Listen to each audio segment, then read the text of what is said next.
வருவிக்க உற்றேன் என்று வள்ளல் பெருமான் சொல்லுகின்றாரே, அவ்வாறு இறைவன் எதற்காக வள்ளலாரை தேர்ந்தெடுத்து இந்த பூமிக்கு அனுப்பினார்?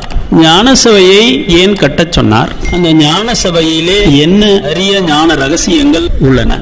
இதுவரை வெளியிடப்படாத ஞான ரகசியங்கள், விஞ்ஞான ரகசியங்கள் அந்த கோயிலிலே உண்டு. ஆண்டவனே அருட்பெருஞ்சோதி என்று ஏன் இவர் வரையறுத்தார்?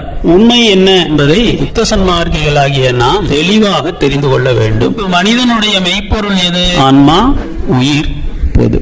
இந்த உலகினுடைய மெய்ப்பொருள் எது? இறைவன். வாழ்க்கையினுடைய மெய்ப்பொருள் எது? மனித ஆத்மா பரமாத்மாவாக மாறுவது. இதுவரைதான் இதற்கு முன் தோன்றிய ஞானிகள் நமக்கு காட்டினார்கள்.